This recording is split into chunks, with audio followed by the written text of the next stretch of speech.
പത്തനംതിട്ട നാരങ്ങാനം പഞ്ചായത്തിൽ ബിജെപിക്ക് തിരിച്ചടി. കോൺഗ്രസ് കൊണ്ടുവന്ന അവിശ്വാസത്തെ LDF പിന്തുണച്ചു.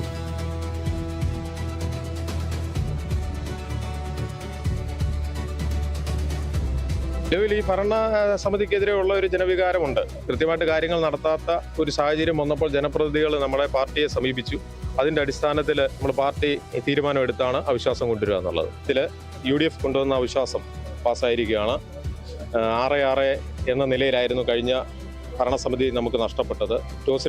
ടോസെടുപ്പിലൂടെ ഭരണം നഷ്ടപ്പെട്ടപ്പോൾ 7 മാസം ഇപ്പോൾ ആയിരിക്കുകയാണ്. ഞങ്ങൾ അവിശ്വാസം കൊണ്ടുവന്നു. ഇപ്പോൾ അത് പാസ്സായിരിക്കുകയാണ്. വിവരങ്ങളുമായി പ്രസാദ് MJ ചേരുന്നുണ്ട്. പ്രസാദ്, എന്തായാലും കോൺഗ്രസിന്റെ അവിശ്വാസത്തെയാണ് LDF ഇപ്പോൾ പിന്തുണച്ചിട്ടുള്ളത്. BJPക്ക് വലിയൊരു തിരിച്ചടി നേരിട്ടിരിക്കുന്നു. വിവരങ്ങൾ എങ്ങനെയാണ്? അരുണിമ, BJPക്ക് വലിയ തിരിച്ചടി തന്നെയാണ്. നിലവിൽ ജില്ലയിലെ കുളനട ഗ്രാമപഞ്ചായത്ത് കഴിഞ്ഞ ത്രിതല പഞ്ചായത്ത് തെരഞ്ഞെടുപ്പിന് മുമ്പ് തന്നെ ജില്ലയിലെ കുളനട ഗ്രാമപഞ്ചായത്ത് BJPയുടെ കയ്യിലായിരുന്നു. അതിനു മുമ്പ് തന്നെ പന്തളം നഗരസഭ രൂപീകരിച്ചതിന് ശേഷം ആ നഗരസഭയിൽ പാലക്കാട് കഴിഞ്ഞാൽ ഏറ്റവും കൂടുതൽ രണ്ടാമത് ഭരിക്കുന്നത് നഗരസഭ പന്തളമായിരുന്നു. അവിടെയും കഴിഞ്ഞ ത്രിതല പഞ്ചായത്ത് തെരഞ്ഞെടുപ്പിൽ BJPക്ക് തിരിച്ചടിയേറ്റു.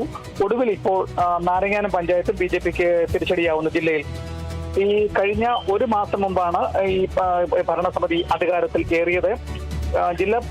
പത്തനംതിട്ടയിലെ ജില്ലാ കോൺഗ്രസ് പ്രസിഡന്റ് പ്രൊഫസർ സതീഷ് കൊച്ചുപറമ്പിന്റെ അനുമതിയോടുകൂടി നിലവിലെ മൊത്ത അംഗങ്ങൾ നാരങ്ങാനം പഞ്ചായത്തിൽ 14 പേരാണ്. 6 BJPക്കാരും 6 കോൺഗ്രസും 2 CPM-ഉമാണ് നിലവിലുണ്ടായിരുന്നത്. അതിലെ 6 കോൺഗ്രസുകാരാണ് BJP കോൺഗ്രസ് പ്രസിഡന്റ് സതീഷ് കൊച്ചുപറമ്പിന്റെ പിന്തുണയോടുകൂടി അവിശ്വാസത്തിന് നോട്ടീസ് നൽകിയത്. കഴിഞ്ഞ 2 ദിവസം മുമ്പാണ് അവിശ്വാസത്തിന് നോട്ടീസ് നൽകിയത്. ഇന്നാണ് അവിശ്വാസം കൊണ്ടുവന്നത്.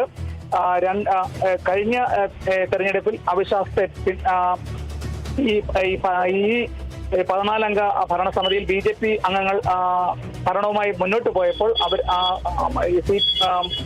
കോൺഗ്രസിനെയോ അല്ലെങ്കിൽ BJPക്കോ പിന്തുണ കൊടുക്കാതെ നിഷ്പക്ഷ നിലപാടെടുത്ത CPM ഇക്കുറി കോൺഗ്രസിന് അനുകൂലമായി നിലപാട് എടുത്തതോടുകൂടിയാണ് BJPക്ക് ഭരണം നഷ്ടപ്പെട്ടത്.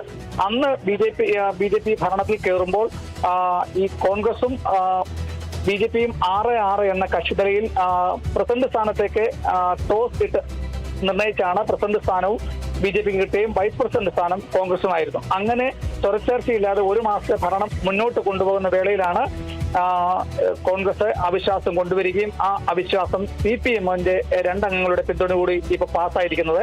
മാധ്യമങ്ങൾക്ക് മുന്നിൽ CPM ഇതുവരെ പ്രതികരിച്ചിട്ടില്ല. അവര് പ്രതികരിക്കാതെ തന്നെ നമുക്ക് കിട്ടുന്ന വിവരം BJPയുടെ ഭരണം അത്ര മെച്ചപ്പെട്ടില്ല.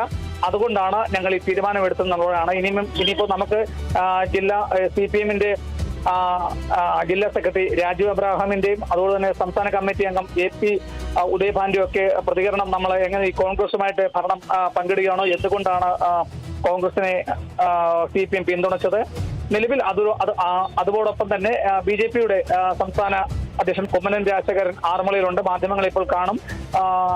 ദേശീയ കൗൺസിൽ അംഗം കൂടിയായിട്ടുള്ള അനൂപ് ആന്റണി ഇപ്പോൾ ആറന്മുളയിലുണ്ട്. അവരൊക്കെ തന്നെ ഈ കോൺഗ്രസിന്റെ ഇപ്പോഴത്തെ ഈ രാഷ്ട്രീയ നാടകത്തെക്കുറിച്ച് പ്രതികരിക്കും.